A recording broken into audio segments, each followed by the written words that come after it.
Hello, আসসালামু আলাইকুম guys. কেমন আছেন সবাই? ঈদ মোবারক সবাইকে। দেখেন আজকে আমি কি ড্রেস পরবো ঈদের দিন সেটা দেখাবো। এই যে ঈদের দিন আমাদের সানস্ক্রিন লাগবে।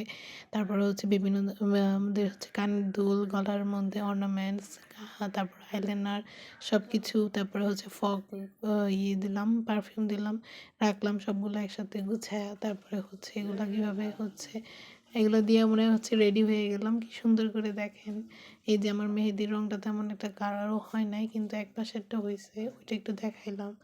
তারপরে আমি ছাদে যেয়ে কয়েকটা শ্যুট নিতেছিলাম, ভিডিও করতেছিলাম, ভালোই লাগতেছিল। বৃষ্টিময় দিন ছিল, বাইরে তেমন একটা ঘুরতে পারি নাই, তাই জন্য ছাদের উপরেই ঘুরলাম। ওটাই আপনাকে দেখালাম, আপনার সাথে শেয়ার করলাম। Bye bye. এইভাবে আমি ছাদের মধ্যে দাঁড়ায় দাঁড়ায় সুন্দর করে ভিডিও করতেছিলাম। এই ভিডিওগুলো দেখেন আপনারা গাইস। আমার ড্রেসটার কালার ছিল রেড পিঙ্ক, রয়্যাল পিঙ্ক কিছুটা।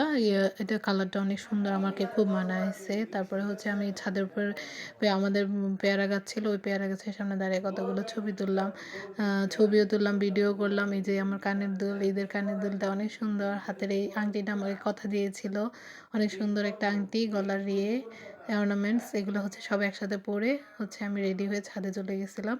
তো এগুলো নিয়ে ভিডিও করতেছি। তো গাইস দেখেন যে ড্রেসের কালারটা আমাকে খুবই ভালো লাগতেছিল। তো আমরা কিছুক্ষণ ছাদের উপরে এরকম ছোট ছোট ভিডিও করলাম। তারপরে এই যে ওড়না নিয়ে একটু ঢং করতেছিলাম দেখেন। তারপরে এইভাবে গল্প, তারপরে ছাদের মধ্যে কিছুক্ষণ দাঁড়া দাঁড়া গল্পও করলাম। দেখতেছি যে সবাই কেভাবে জানি তাকিয়ে আছে, সেজন্য বেশিক্ষণ ছিলাম না। তো কিছুক্ষণ ভিডিও করার পরে এখানে ছিলাম না বেশিক্ষণ, তার জন্য বের হয়ে আসলাম। তারপরে বাসায় চলে আসলাম। টাটা, বাই বাই, ঈদ মোবারক।